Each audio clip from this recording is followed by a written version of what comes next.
So my name is Irene and I'll be tackling about the types of sculpture. So in our PowerPoint presentation, we have prepared a 13 types of sculpture, and that's relief sculpture, sculpture in the round, carved sculpture, cast sculpture, additive sculpture, subtractive sculpture, assembled sculpture, modeled sculpture, installation sculpture, kinetic sculpture, earthwork sculpture, figurative sculpture, and monumental sculpture. Alright, so let's tackle first the relief sculpture. So, as what you have now seen on the screen, relief sculpture is one of the oldest form of sculpture dating back to ancient times. Alright, take a look on the picture I have now shown on the screen. As what you have seen, relief sculpture is a type of artwork where the sculpted elements remain attached to a solid background, creating a three-dimensional effect. The figures or designs are not fully really freestanding. Instead, they project from the surface. Relief sculptures are classified based on how much they stand out from the background. The second one is high relief sculpture. This type of sculpture is the figures or the elements are significantly from the background, often by at least half of their full depth. And the elements are almost fully rounded, which parts of the sculpture nearly detach from the background. That's what you have seen on the picture I have shown you right now on the screen.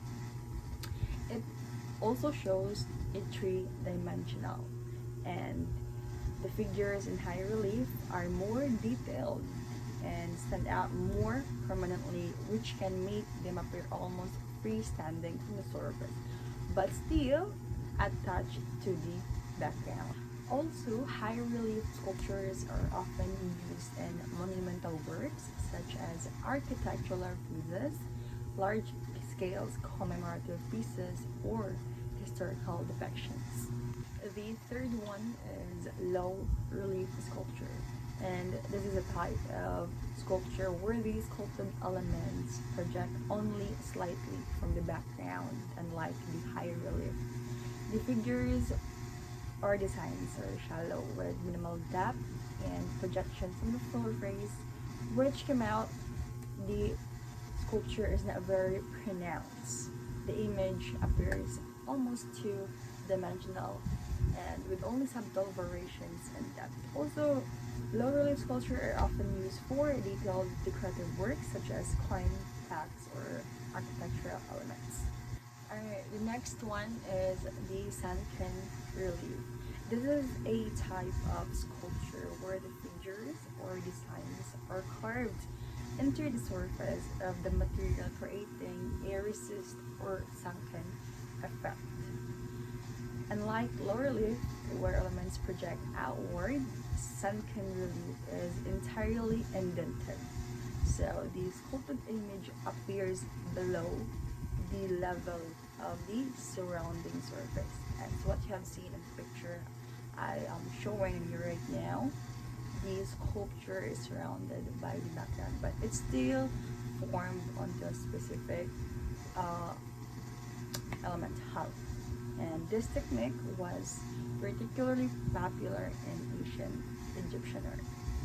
The next one is the counter relief sculpture. This is a type of relief where the design is carved into the surface to create the illusion of being raised above it. Unlike traditional relief, where elements project outward, counter relief uses recessed forms that appear to stand out due to the light and shadow effects. Based on what I'm showing you right now on the screen, the sculpture is projected toward the shadow. The next one is sculpture in the round. This is a type of sculpture that is fully three-dimensional vertical, and freestanding, meaning it can be viewed from all angles. Unlike relief sculpture, it is not attached to a background surface. So yes, based on what I am showing you right now on the screen, if we will see this kind of sculpture, we can see the sculpture from all of the angles because it is a three-dimensional and a freestanding sculpture. Alright, the next one is a carved sculpture. From the definition itself, it is a form of sculpture created by cutting, chiseling, or shaping a solid material such as wood, stone, or metal to form a designed shape or design. You can really figure it out just by looking at the picture that I'm showing you right now. It involves material to reveal the final figure of an object. The next one is additive sculpture. Before I'll give you the definition by the name on it, the additive sculpture. It is a type of sculpture where material is added to create a final form of specific part that you wanted to make. This process involves building up or layering materials like clay, plaster, or metal to shape the specific design or the specific design of a sculpture that you wanted to make. And you can really figure it out just by looking at the picture that I'm showing on you right now on the screen. The next one is cast sculpture. This sculpture is made by a process where liquid material such as bronze is poured into a mold to create a solid form. And once the material hardens, the mold is removed, resulting in a detailed replica of the original design. You can see the picture I'm currently showing you on the screen right now. That's the example of a cast sculpture. The next one is assembled sculpture.